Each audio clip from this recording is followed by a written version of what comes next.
একদিকে সংস্কার চলবে, একদিকে নির্বাচন চলবে। অস্ত্র উদ্ধার তো তার আগে করতে হবে। থানা তো লুটেছে, অস্ত্র কি উদ্ধার হয়েছে? যে সমস্ত অস্ত্রগুলো লুটেছে সব অস্ত্র কিন্তু এখন মাঠে। হাসিনা পালাই গেছে, হাসিনার দোসররা পালাই নাই, এটা বারবার আমি বলি। আজকে দেখেন 5 তারিখের পর বিভিন্ন থানা লুট হয়েছে না? থানা তো লুটেছে, থানার মধ্যে আগুন দিচ্ছে, লুট হয়েছে, অস্ত্র কি উদ্ধার হয়েছে? না। আওয়ামী লীগের আমলের অবৈধ অস্ত্র আর 5 তারিখে যে সমস্ত অস্ত্রগুলো লুটেছে সব অস্ত্র কিন্তু এখন মাঠে সন্ত্রাসীদের কাছে।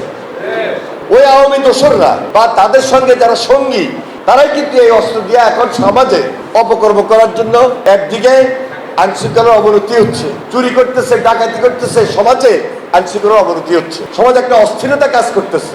এই জন্য এই সরকারকে, এই অন্তর্বর্তীকালীন সরকারকে বারবার বলছি, এখনো বলি যে আইনশৃঙ্খলার উন্নয়নের স্বার্থে আপনাদের আরো বেশি সজাগ হইতে হবে। এবং যদি খুব সহসা স্বরাষ্ট্র মন্ত্রণালয় থেকে, সরকার থেকে কর্মসূচি দিয়ে অস্ত্র যদি উদ্ধার না করা হয়, তাহলে এই দেশে হানাহানি বাড়বে, অস্থিরতা বাড়বে, আইন শৃঙ্খলা আরো অবনতি হবে। আমি সরকারকে বিশেষভাবে অনুরোধ করব যে অস্ত্র উদ্ধারে আপনারা দায়িত্ব নিয়ে আপনারা এই কাজটি করুন। এই কাজটি করার মধ্য দিয়ে সমাজের এই অস্থিরতা দূর করেন। একদিকে সংস্কার চলবে, একদিকে নির্বাচন চলবে। অস্ত্র উদ্ধার তো তার আগে করতে হবে। টানা 7মবারের মতো বেস্ট টিস্যু পেপার ব্র্যান্ড হিসেবে স্বীকৃতি পেয়েছে বসুন্ধরা টিস্যু। আমি নির্বাচন করব, আমি সংস্কার করব, কিন্তু সন্ত্রাসীরা অপকর্ম করবে, ষড়যন্ত্র করবে, আইন শৃঙ্খলার অবনতি ঘটাবে, এই অস্ত্র দিয়ে আবার সেই কেন্দ্র দখলে যাবে। এই সুযোগ বাংলাদেশের মাটিতে দেওয়া হবে না, এই সুযোগ বাংলাদেশের মাটিতে দেওয়া হবে না।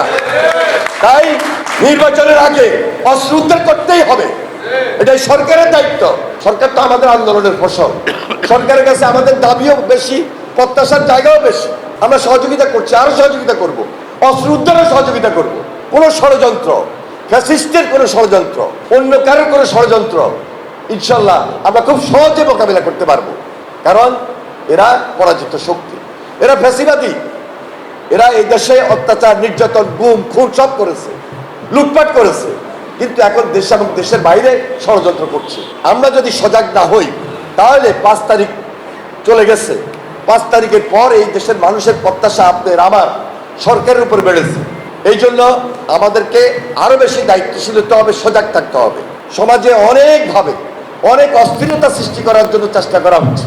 বুঝে রাখবেন যে এরা কারা করতেছে, মনে রাখবেন যে এরা কারা করতেছে, কেন করতেছে যে সমাজ যদি অস্থির হয়, তাহলে দেশে একটা হানাহানি হবে, একটা অস্থিরতা বাড়বে, একটা ষড়যন্ত্রের মাধ্যমে একখান থেকে একখানে একজনের সঙ্গে একজনের মারামারি হবে, গন্ডগোল হবে, তাহলে আবার পরিস্থিতি অবনতি হবে, খারাপের দিকে যাবে, ভোট হবে না। তাদের উদ্দেশ্য কিন্তু অন্যটা।